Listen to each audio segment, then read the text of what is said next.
विलीन विलयं निधाय हृदि वीरम् आत्मानुशासनमहं वक्ष्ये मोक्षाय भव्यानां।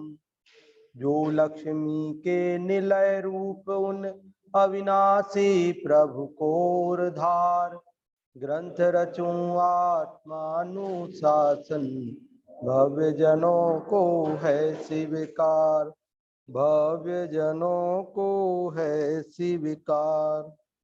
यह आत्मानुशासन नामक ग्रंथराज है और इसकी रचना आज से लगभग 1300 वर्ष पूर्व आचार्य गुणभद्र देव द्वारा संस्कृत भाषा में की गई है।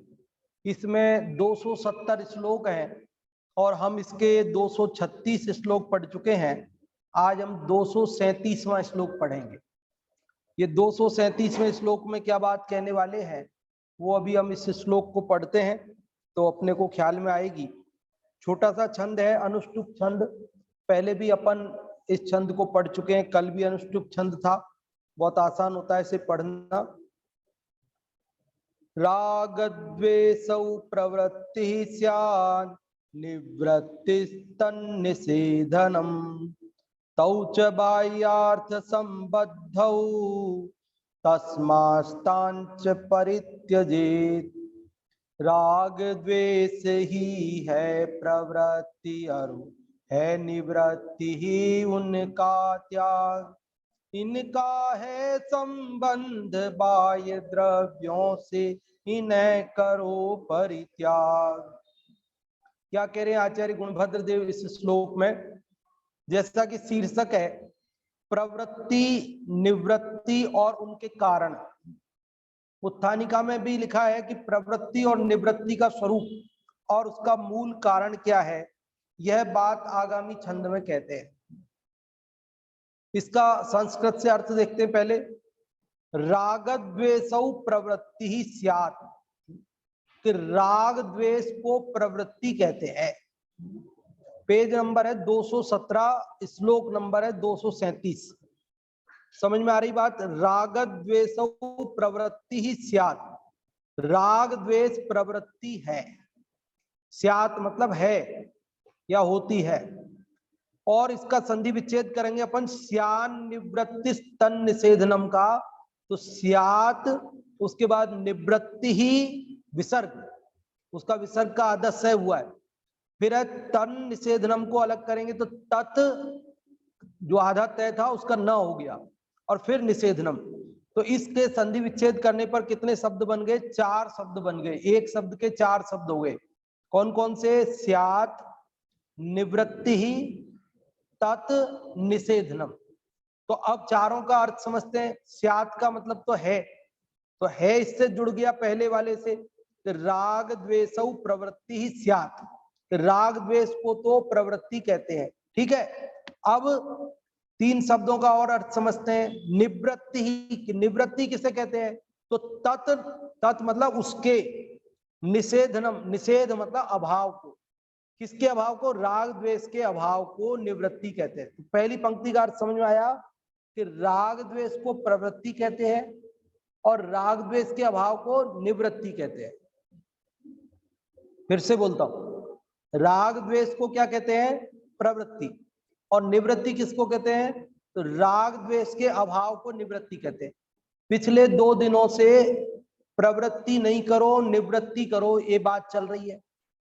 कह रहे प्रवृत्ति का फल संसार है और निवृत्ति का फल मोक्ष है, ये बात चल रही है। इसलिए हमको सबको मोक्ष की यदि इच्छा है तो प्रवृत्ति नहीं करनी बल्कि क्या करनी? निवृत्ति करनी, ये बात चल रही है। तो आज उस बात को पूर्ण कर रहे हैं। 3 श्लोक थे इस संबंध में, 2 पढ़ चुके, ये तीसरा है। तो आज हमको ये बात खुलासा कर रहे हैं कि प्रवृत्ति क्या है, निवृत्ति क्या है। तो ये कह रहे कि राग द्वेष को प्रवृत्ति कहते हैं। किसको कहते हैं प्रवृत्ति? हम तो मन वचन की क्रिया को प्रवृत्ति समझते हैं। हम प्रवृत्ति किसको समझते हैं? कि कहीं हम चलें, कुछ खाएं, कुछ पिए, घूमें फिरें, बोले, उसको हम क्या समझते हैं? प्रवृत्ति समझते हैं। लेकिन यहाँ आचार्य गुणभद्र देव इसीलिए हमको बता रहे हैं क्योंकि हम तो उसी को समझते और उसी को रोकने की कोशिश करते, तो यहाँ के वो रोकनी की नहीं रोकनी वो भी बताएंगे, लेकिन मूल असली प्रवृत्ति क्या है, तो कह रहे राग द्वेष का नाम प्रवृत्ति है। किसका नाम प्रवृत्ति है? राग द्वेष का नाम प्रवृत्ति है। और निवृत्ति किसका नाम है? कि हमने खाया नहीं पिया नहीं एक जगह बैठे रहे लेकिन राग द्वेष करते रहे, बोलो निवृत्ति हुई कि नहीं हुई? कहते साहब मैंने निवृत्ति ले ली, निवृत्ति ले ली, तो निवृत्ति ले ली मतलब कि राग द्वेष करना बंद किया क्या? अगर राग द्वेष करना बंद कर दिया तब तो निवृत्ति ली, और बाकी तो व्यवहार निवृत्ति, हालांकि निश्चय के बिना व्यवहार भी नहीं होती है, लेकिन उसको व्यवहार में कहने में आता है, लोक में ऐसा समझो आप। लेकिन असली निवृत्ति किसका नाम है? कि जहां राग द्वेष का अभाव हो। समझ में आ रही बात? तो पहली पंक्ति का अर्थ समझ में आ गया। दो वाक्य, पहला वाक्य क्या, छोटे छोटे वाक्य है कि राग द्वेष को प्रवृत्ति कहते हैं। ठीक है, बोलिए सब लोग। और अब दूसरा वाक्य मैं बोलता हूं फिर आपको बोलना है। राग द्वेष के अभाव को निवृत्ति कहते हैं, बोलिए। बहुत बढ़िया, दोनों बात पक्की हो गई। राग द्वेष को प्रवृत्ति कहते हैं, राग द्वेष के अभाव को निवृत्ति कहते हैं। अब तीसरा वाक्य, नीचे चलो। तौच बाह्यार्थ संबद्धौ, तौ च, तौ मतलब वे दोनों, च मतलब और वे दोनों, कौन वे दोनों? राग द्वेष। उन राग द्वेष दोनों बाह्यार्थ संबद्धौ, बाह्य अर्थ मतलब पदार्थों से संबद्ध होते हैं। राग द्वेष किसके निमित्त से होते हैं? बाह्य पदार्थ भी राग द्वेष में निमित्त है। राग द्वेष किसके निमित्त से होते हैं? बाह्य पदार्थों के। जैसे मान लो मैं ये कहूं कि साहब मुझे राग उमड़ रहा है, आप कहोगे पंडित जी किसके प्रति उमड़ रहा है? पूछोगे नहीं पूछोगे? मैं कहूंगा मुझे बहुत द्वेष हो रहा है, तो आप कहेंगे किससे द्वेष हो रहा है आपको? मैं कहूंगा मुझे किसी से द्वेष नहीं है, लेकिन द्वेष हो रहा है। मुझे राग है पर किसी से राग नहीं है, तो आप क्या कहेंगे कि पंडित जी अगर राग है तो वो किसी ना किसी से होगा, द्वेष है तो वो किसी ना किसी से होगा। ऐसा नहीं हो सकता कि राग द्वेष तो है लेकिन किसी से नहीं है साहब। समझ गए?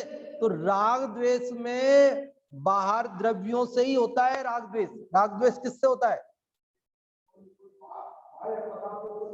हाँ, जैसे अपन मेरे को गुस्सा आ रहा है तो किस पे आ रहा है? नहीं किसी पे नहीं आ रहा है पर गुस्सा आ रहा है तो ये किसी पे तो आता है गुस्सा, ऐसे थोड़ी होता है कि तुमको गुस्सा आ रहा है किसी पे नहीं आ रहा है। भले व्यक्ति पे नहीं आ रहा होगा, वस्तु पे आ रहा होगा, वस्तु पे नहीं आ रहा होगा, घटना पे आ रहा होगा, परिस्थिति पे आ रहा होगा, किसी पे तो आ रहा होगा, लेकिन आ तो हमें आप पे नहीं आ रहा, लेकिन आप पे नहीं आ रहा लेकिन किसी पे तो आ रहा है। ये कोई बारिश का टाइम, बारिश हो रही तो मतलब किसी भी बात पे आपको चिड़चिड़ाहट हो रही है तो वो कोई व्यक्ति नहीं होगा तो वस्तु होगी, परिस्थिति होगी, कोई तो होगा। तो ऐसे ही यहाँ कह रहे कि राग द्वेष किससे संबद्ध होते हैं? बाह्य पदार्थों से संबद्ध होते हैं। तीन वाक्य हो गए। पहला वाक्य बोले राग द्वेष को प्रवृत्ति कहते हैं। दूसरा वाक्य राग द्वेष के अभाव को निवृत्ति कहते हैं। और तीसरा वाक्य वे दोनों बाह्य पदार्थों से संबद्ध होते हैं। अब चौथा वाक्य, चौथा वाक्य क्या है? तस्मात्, ये है ना, इसका संधि विच्छेद करेंगे। तस्मात् तान च, यान, समझ में आ रही बात? बोले यान बोलेगी, बोलेगा है क्या? लड़का है लड़की में भूल गया। हाँ, यान कहाँ जाना है? कार लेके जाना है, चाबी लेके है? देखो बात समझ में आ रही? अपन बोलते हैं पहला वाक्य फिर से बोलते हैं, राग द्वेष को प्रवृत्ति कहते हैं और राग द्वेष के अभाव को निवृत्ति कहते हैं। ये राग द्वेष बाह्य पदार्थों से संबद्ध होते हैं। और चौथी बात, इसलिए उनका त्याग करना चाहिए। तस्मात्, तस्मात् मतलब इसलिए, तान मतलब उनको, उनको किनको, बाह्य पदार्थों को भी, राग द्वेष को तो छोड़ना ही है, लेकिन राग द्वेष बाह्य पदार्थों के निमित्त से होते हैं, इसलिए बाह्य पदार्थों का भी परित्यजेत, त्याग करना चाहिए। छोटा सा श्लोक है, संस्कृत से एक एक शब्द आपको समझ में आ गया। आप में से कोई बता सकते हैं अर्थ? चारों वाक्य बता सकते हैं? एक जना चारों वाक्य देख के बता सकते हैं संस्कृत का श्लोक देखते हुए? हाँ आप बताइए। हाँ हिंदी में। हाँ हाँ जी। हाँ हाँ, इसलिए बाह्य पदार्थों को छोड़ना चाहिए। ये वाक्य है 4। इतना सा श्लोक है, इतनी सी बात है, लेकिन इसमें पूरा मोक्ष मार्ग समाया हुआ है।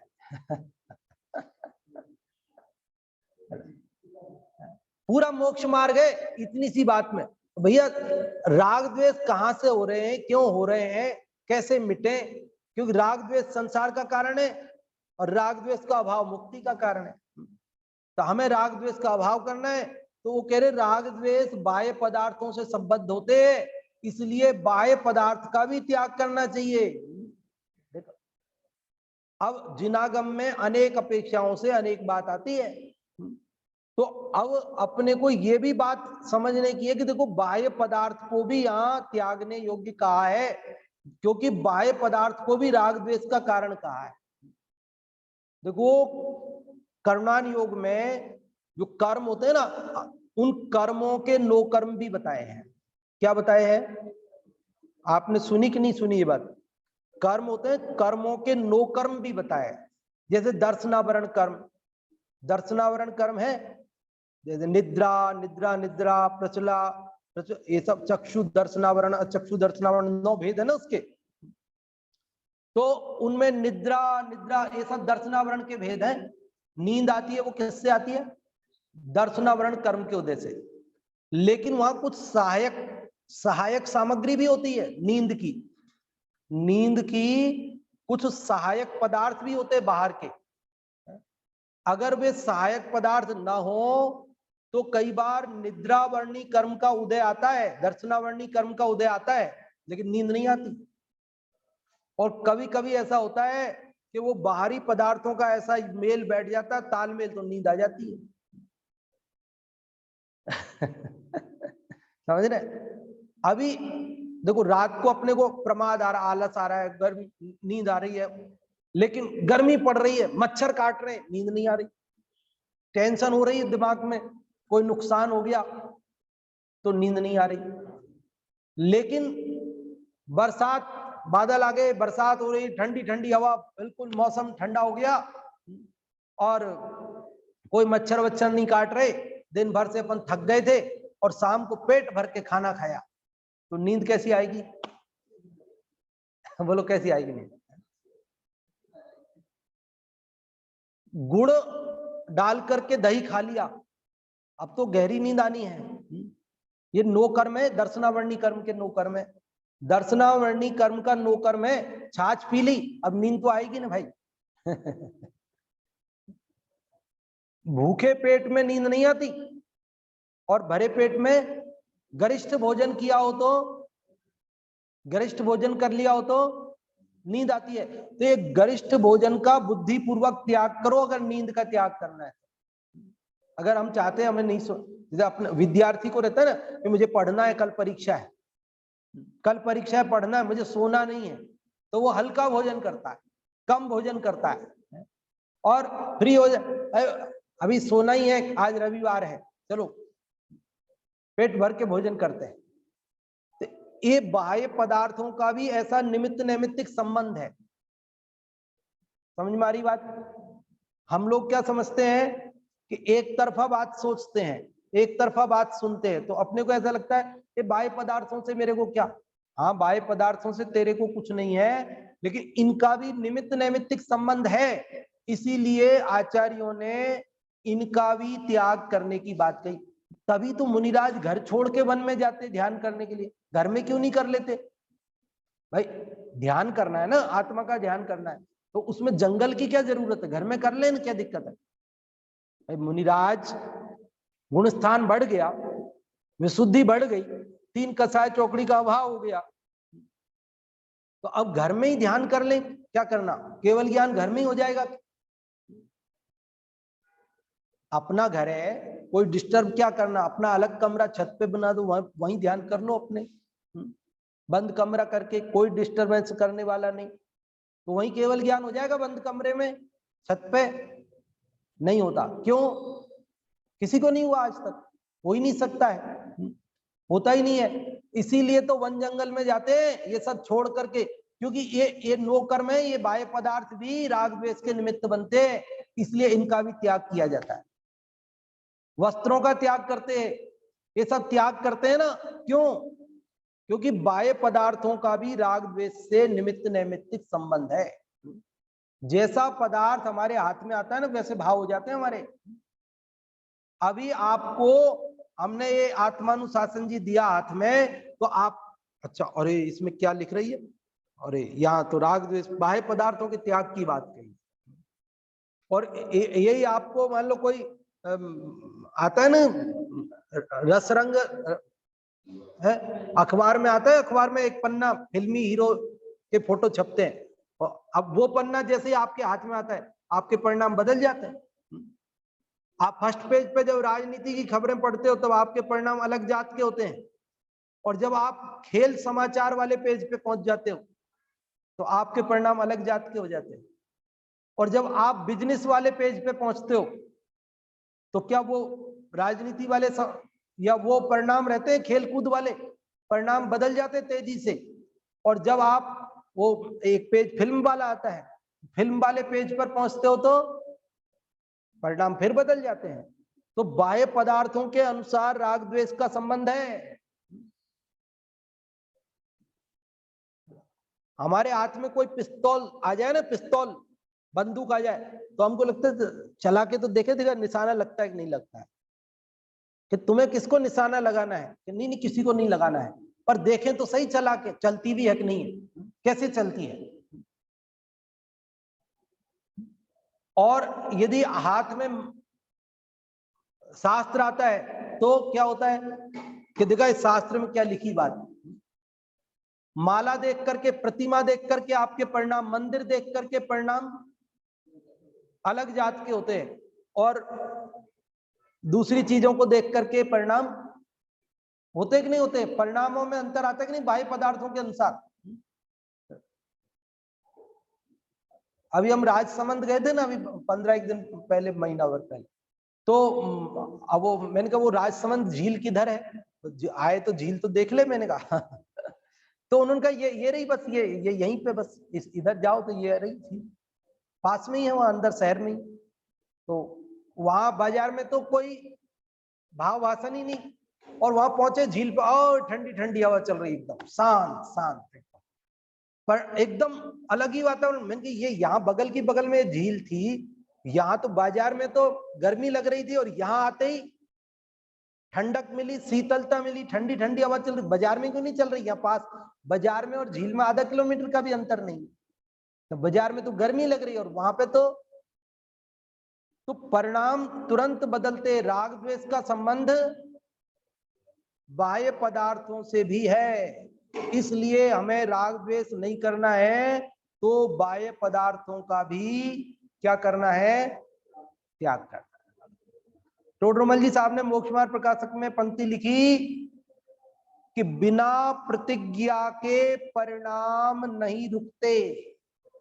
क्या पंक्ति लिखी, बिना प्रतिज्ञा के परिणाम नहीं रुकते। जैसे हम सोचते हैं ना, हमें नियम नहीं लेना, हाँ मैं वैसे बार बार नहीं खाऊंगा, है ना, बार बार नहीं खाऊंगा, लेकिन मेरे नियम नहीं है। बोलो फिर क्या होता है, नियम नहीं है तो क्या होगा, फिर खा ले।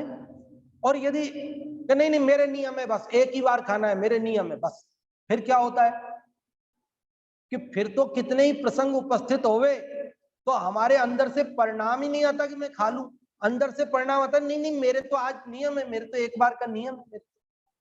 और जब हमारे परिणामों में ऐसी एक समय के नियम की कोई भावना नहीं है, तो फिर ये लगता है अब नियम तो नहीं है ना, जरा सा एक ग्लास खा रहा हूं, क्या है, नियम तो नहीं है ना, क्या है। फिर नियम नहीं लिया था, और सामने वाला भी कह देता है पंडित जी नियम है क्या आपके, हम कहते नहीं है नियम, तो नहीं है तो फिर ले ना, फिर क्या दिक्कत है। और हम कहते नहीं नहीं मेरे नियम है, मैं अच्छा अच्छा आपके नियम, फिर आप मत ले, फिर हम आपसे नहीं कहेंगे। तो ये अपने को पदार्थ का त्याग कर दिया, नियम लेना मतलब पदार्थ का त्याग हो गया। जैसे भोजन का त्याग कर दिया हमने, एक बार ही करेंगे, तो ये पदार्थ का त्याग कर दिया, तो तत्संबंधी खाने का राग ही नहीं आता, और नियम नहीं लिया, त्याग नहीं किया, तो खाने का राग आ जाता है। तो यहां ये बात बता रहे हैं, देखो फिर से पढ़ता हूं, अब हिंदी वाला पढ़ते देखो, अब आपको आनंद आएगा।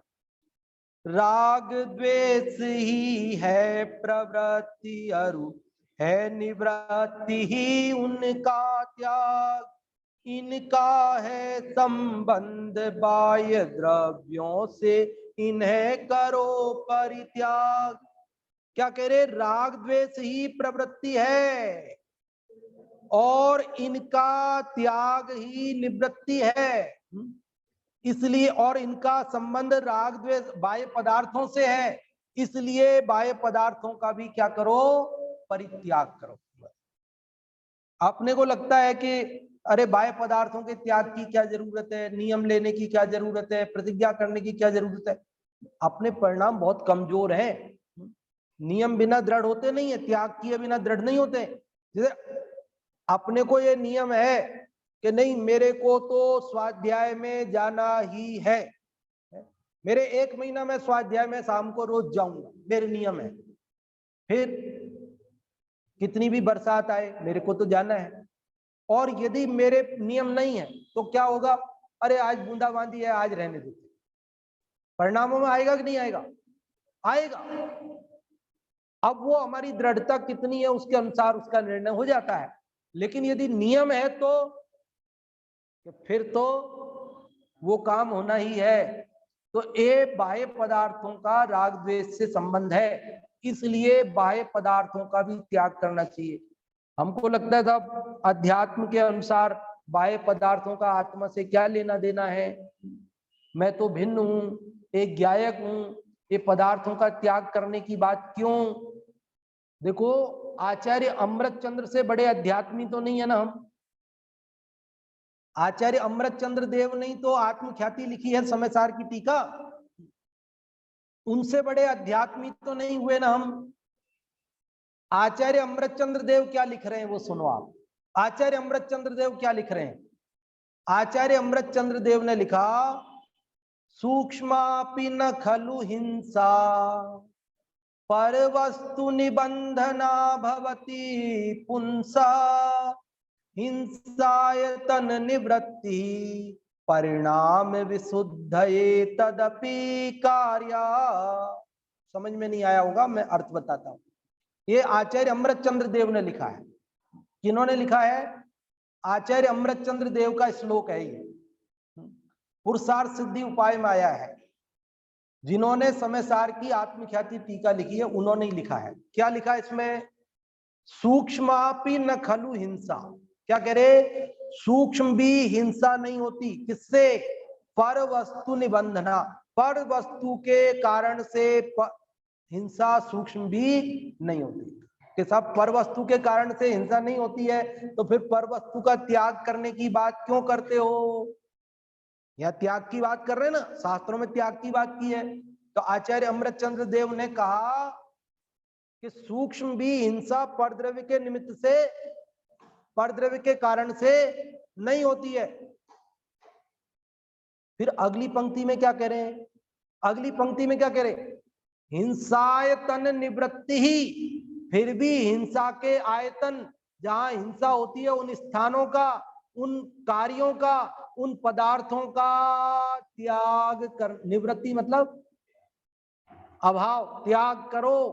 क्यों, परिणाम विशुद्धये तदपि कार्या, परिणामों की शुद्धि के लिए वह भी करने योग्य है। क्या कहा, फिर से बोलता हूं श्लोक का अर्थ, फिर से बोलता हूं। आचार्य अमृतचंद्र देव कह रहे हैं यद्यपि परद्रव्य के कारण हिंसा सूक्ष्म भी नहीं होती, बिल्कुल भी नहीं होती, रंच मात्र भी नहीं होती, तो साहब फिर परद्रव्य का त्याग करने की, पर वस्तुओं का त्याग करने की कहां जरूरत है? तो कह रहे फिर भी परिणामों की शुद्धि के लिए हिंसा जिन निमित्तों से होती है उन निमित्तों का भी त्याग करना चाहिए। मतलब नहीं होती तो फिर क्यों त्याग करवा रहे हो आप? कह रहे वो निमित्त नैमित्तिक संबंध है उनका। परिणामों की विशुद्धि तभी होती है तथा जब हम मारते ही नहीं है, हमारे मारने से जीव मरते ही नहीं है। सब आयु से जीवित रहते हैं ना, मेरे मारने से तो कोई मरता नहीं, और जब आयु पूरी हो जाती है तो वो मर जाता है, मेरे बचाने से बचता है क्या? बचता नहीं। तो फिर आप क्यों कह रहे हो आलू मत खा? आलू खाने दो मेरे को, क्योंकि जिस जीव की आयु पूरी हुई होगी वो तो मरेगा, मेरे बचाने से तो बचेगा नहीं। और जिसको मरना है, जिसकी आयु पूरी हो गई है, उसको मैं बचा सकता नहीं।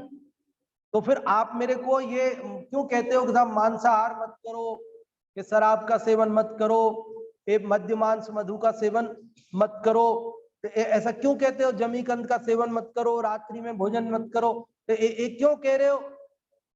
क्योंकि हिंसा तो मेरे अनुसार मेरे करने से होती नहीं है। मैं किसी को न मार सकता हूं न किसी को बचा सकता हूं। कह रहे तेरे परिणाम तो मलिन हुए ना भाई, तेरे को पता है ना कि उसमें जीव रहते हैं, और फिर तेरे को उसको खाने का परिणाम आया, इसका मतलब तेरा परिणाम तो मैला हुआ। तो परिणाम मैला हुआ तो वो जीव मरे या न मरे, तू तो मर गया भाई, तेरी तो हिंसा हो गई। समझ में आई बात क्या? वो जीव तो आयु बची होगी तो बचेंगे, आयु पूरी हुई होगी तो मरेंगे, लेकिन तूने जो खाने का परिणाम किया, ये परिणाम से तेरे को तो हिंसा हो गई, तेरे परिणामों का आत्मा का घात तो हो गया। आत्म परिणाम हिंसन हेतुत्वात् हिंसित, आत्मा के परिणामों की हिंसा होने से सब हिंसा है। ओके, असत्य भी हिंसा है, चोरी भी हिंसा है, कुशील भी हिंसा है, परिग्रह भी हिंसा है, बोले सब हिंसा है। क्यों? क्योंकि सबसे आत्मा के परिणामों की हिंसा होती है, आत्मा का घात होता है। किसका घात होता है? आत्मा का घात होता है।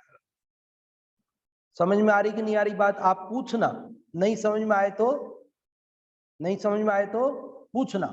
अभी क्या चर्चा कर रहे हैं अपन इसमें? श्लोक में कौन से नंबर का श्लोक चल रहा है अपना? 237। कितने नंबर का? ग्रंथ कौन सा है? आत्मानुशासन। इसमें 4 वाक्य थे। कितने वाक्य थे? पहला कौन सा?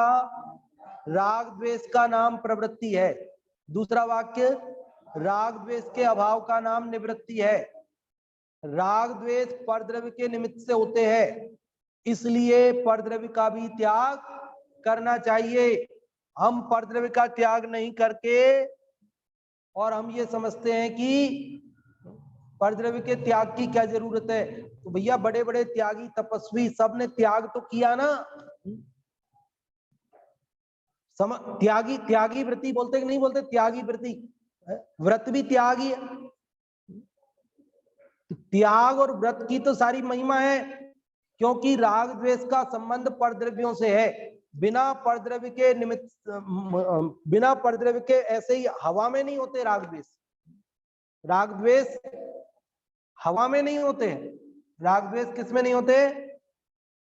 हवा में नहीं होते, मतलब हवा के जो जीव हैं उनको तो होते राग द्वेष हवा में नहीं होते, मतलब अधर में नहीं होते, बिना किसी परद्रव्य के आश्रय से नहीं होते। इसलिए हमें परद्रव्य का भी त्याग करना चाहिए, ये बात बता रहे हैं। तथा परद्रव्य तो छूटे हुए, उनका क्या त्याग करना चाहिए भैया जिस अपेक्षा से छूटे हुए ना, वो अपेक्षा अभी नहीं चल रही है।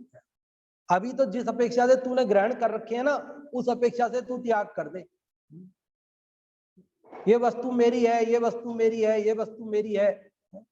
अरे भैया मेरा कुछ भी नहीं है। हमने परद्रव्यों को अपना, अनादि से भव भव में हमने परद्रव्यों को अपना माना और अपने हुए नहीं।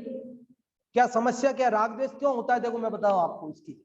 राग द्वेष होने का कारण कि परद्रव्यों को हम अपना मानते हैं और परद्रव्य अपने होते नहीं, तो हम खेद खिन्न होते, दुखी होते, इसी का नाम राग द्वेष है।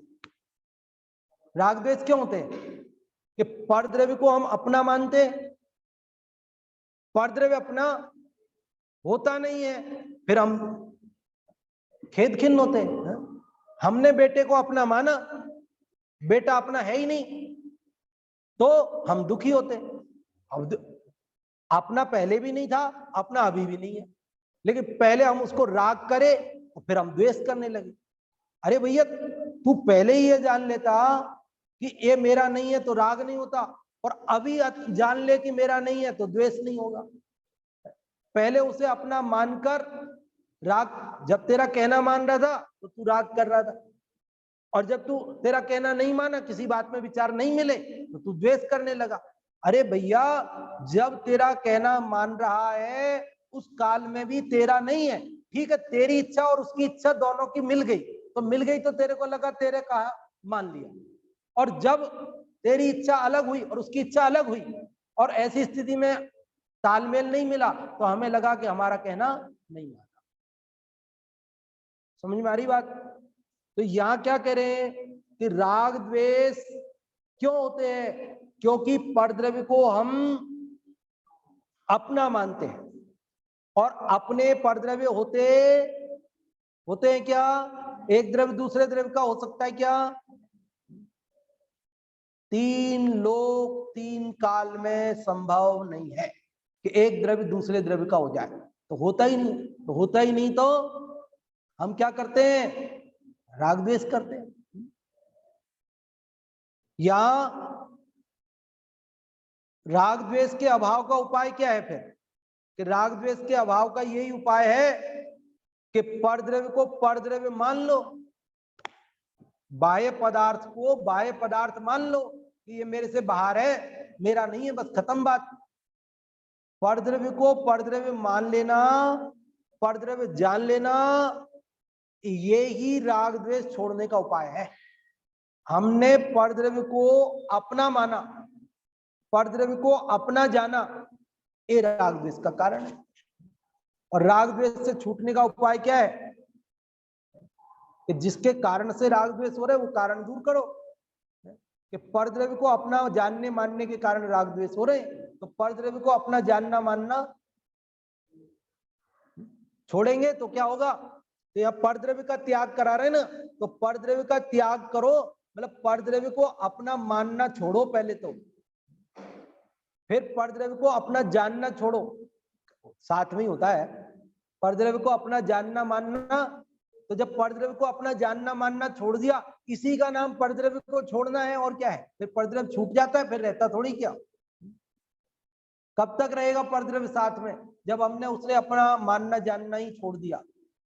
हम क्या करते? परद्रव्य का त्याग करना चाहिए कहा ना, तो हम क्या करते? परद्रव्य को अपना जानना मानना तो नहीं छोड़ते, और परद्रव्य को छोड़ना चाहते, इसलिए छूटता नहीं। क्यों नहीं छूटता परद्रव्य?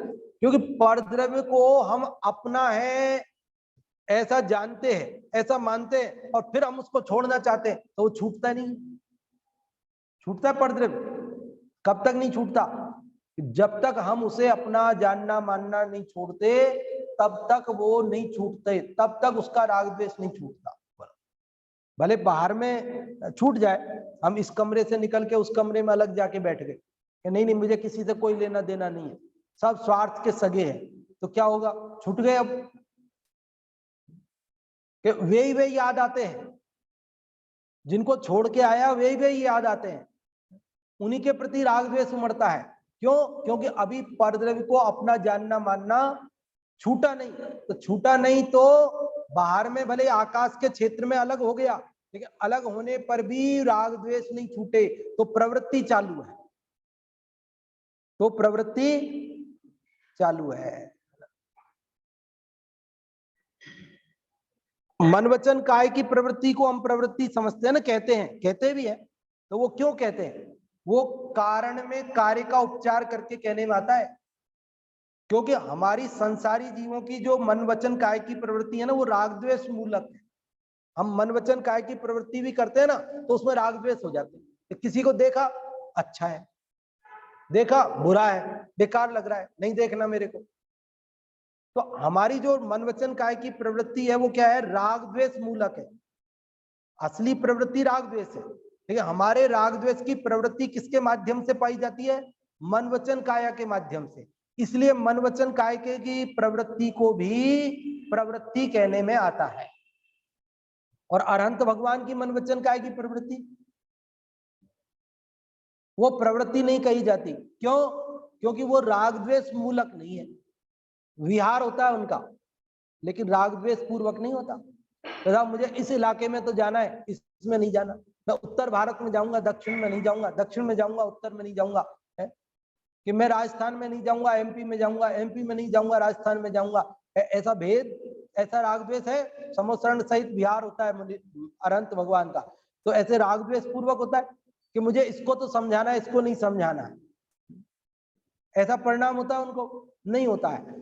इसलिए उनका विहार होता है, तो प्रवृत्ति नहीं है। क्या समझ में आई बात? हम चलते हैं तो राग द्वेष करते हुए चलते हैं, हम बोलते हैं तो राग द्वेष करते हुए बोलते हैं, हम सोचते हैं तो राग द्वेष करते हुए सोचते हैं। इसलिए हमारे मन वचन काय की प्रवृत्ति को भी प्रवृत्ति कहा जाता है, क्योंकि राग द्वेष का वो सहित है, वो राग द्वेष सहित है। और जिनकी राग द्वेष रहित प्रवृत्ति है वो प्रवृत्ति नहीं कहलाती। इसलिए यहां अलग किया कि राग द्वेष को ही प्रवृत्ति कहते हैं। किसको प्रवृत्ति कहते हैं? राग द्वेष को प्रवृत्ति कहते हैं। और राग द्वेष के अभाव को निवृत्ति कहते हैं। वे दोनों राग द्वेष बाह्य पदार्थ से संबद्ध होते हैं, इसलिए उन बाह्य पदार्थों का भी त्याग करना चाहिए। अभी अर्थ पढ़ते हैं, देखो अर्थ पढ़ता हूं, मैं पढ़ता हूं यहां से। राग द्वेष होना ही प्रवृत्ति है और इनका निषेध ही निवृत्ति है। ये दोनों बाह्य पदार्थों के संबंध से है, इसलिए धन धान्य आदि बाह्य पदार्थों का त्याग करना चाहिए। धन धान्य आदि, रुपया पैसा इत्यादि सबका, सोने चांदी इत्यादि सबका त्याग करना चाहिए, क्योंकि इनके माध्यम से भी राग द्वेष प्रवृत्त है।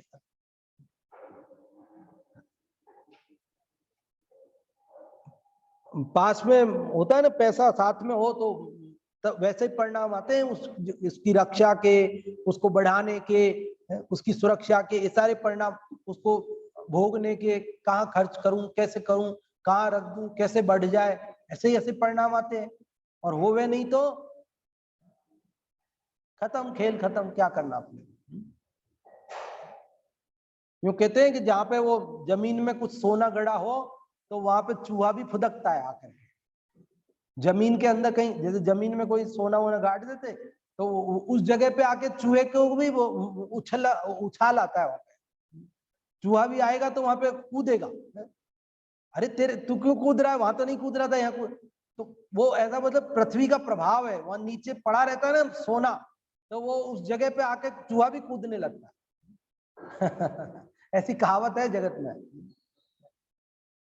तो ऐसा प्रभाव है, अपने पास मेरे को पद मिल गया, प्रतिष्ठा मिल गई, नाम मिल गया, प्रशंसा मिल गई, पैसा मिल गया, तो मैं क्या, अलग परिणाम हो जाते हैं मेरे।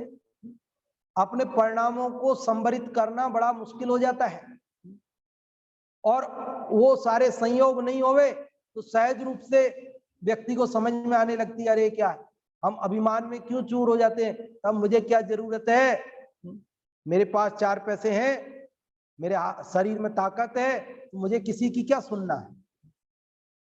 लेकिन जब शरीर में ताकत नहीं बचती है, जब पास में 4 पैसे नहीं बचते हैं, तब व्यक्ति को ये समझ में आती है, अरे ये कहते थे ना, होता स्वयं जगत परिणाम, मैं जग का करता क्या काम। बात यही है साहब, मेरे करे से नहीं होता है। लेकिन जब शरीर चलता है, शरीर में ताकत होती है, जवानी का जोश होता है, तब ये बात समझ में नहीं आती कि अपने आप कर होता है मेरे, तब तो ये लगता है मैं करता हूं तो ही होता है, मेरे करे बिना कहां होता है।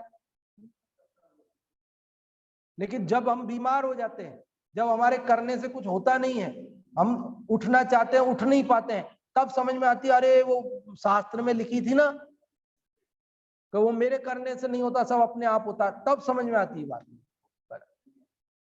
तो बाह्य पदार्थों का हमारे परिणामों से निमित्त नैमित्तिक संबंध है। एक उम्र होती है ना, हर उम्र में अलग अलग परिणाम आते हैं, मनोविज्ञान में लिखे हुए हैं। आप किसी भी मनोविज्ञान की किताब में पढ़ लो कि बचपन में 5 साल के 8 साल के बच्चे को कैसे परिणाम आएंगे, और वो बच्चे ऐसे घूमेंगे। अब आपसे कहें आप घूमो आपको इनाम मिलेगी, तो भी नहीं घूमो आप। हम कहें कि प्रवचन के बीच में 2-4 चक्कर आप ऐसे